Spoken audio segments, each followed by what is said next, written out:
For the first time in years, Jamaica is on track to record positive economic growth.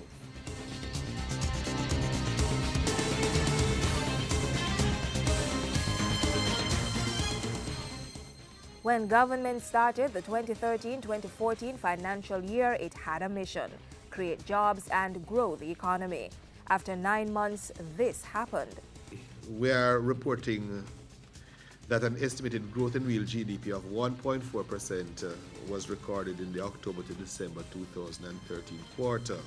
And we expect to end the fiscal year with growth somewhere between 0.7 and 1% of GDP.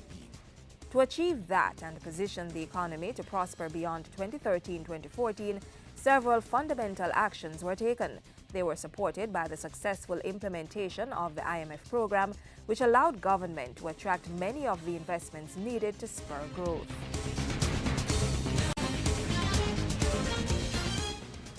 A major component of the growth agenda was to make it easier to do business in Jamaica and enhance competitiveness.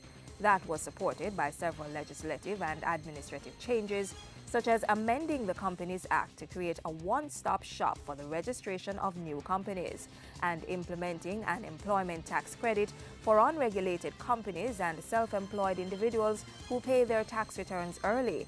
The enactment of omnibus legislation also helped to level the playing field for businesses. By committing to lower rates across the board and incentivizing production, whether the firms were large firms or small firms or medium-sized firms. In executing its 2013-2014 agenda, government determined that economic growth had to be facilitated by the state but driven by the private sector.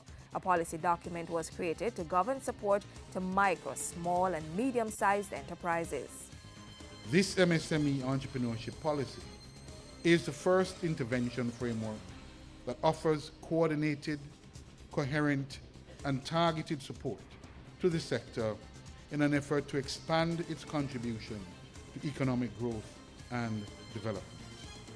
MSMEs also received more than $2 billion in loan funding through the Development Bank of Jamaica from April 2013 to February 2014. And as of January 2014, the Security Interests in Personal Property (SIP) registry is facilitating the financing of micro, small, and medium-sized enterprises.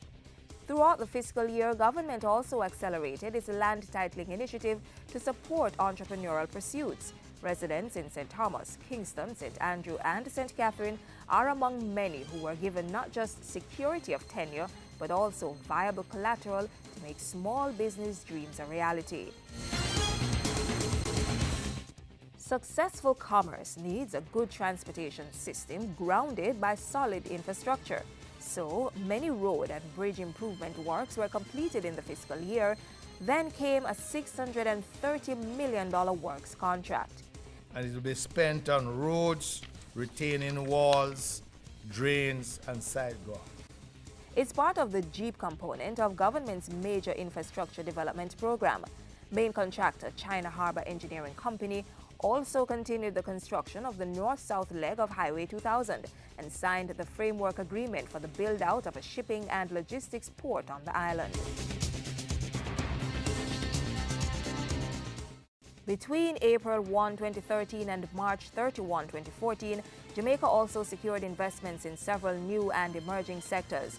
A $500 million state-of-the-art rare earth elements plant was opened in October.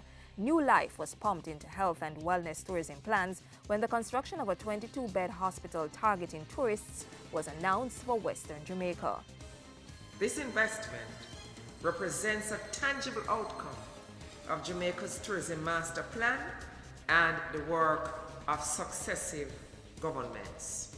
300 jobs will be created in the construction phase. In the meantime, traditional growth sectors like agriculture continued to stimulate employment.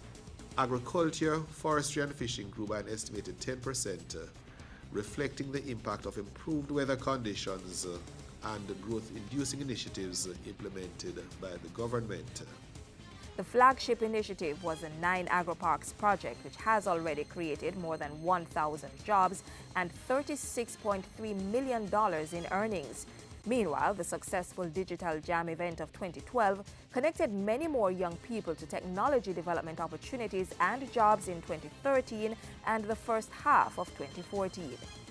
A school infrastructure program and resuscitation of the National Council on Sport were among efforts to increase the contribution of sport to national development, while an entertainment registry was established to certify local entertainment practitioners, and the well-attended Arts in the Park facilitated contracts between local artists and international record labels. Underpinning all these efforts was the understanding that there needed to be harmonious relations between the state, labor, capital, and civil society. And this drove efforts that resulted in the historic signing of the Partnership for Jamaica Agreement in the second quarter of the fiscal year. As of today, we make a shared commitment to move from dreams and visions to action.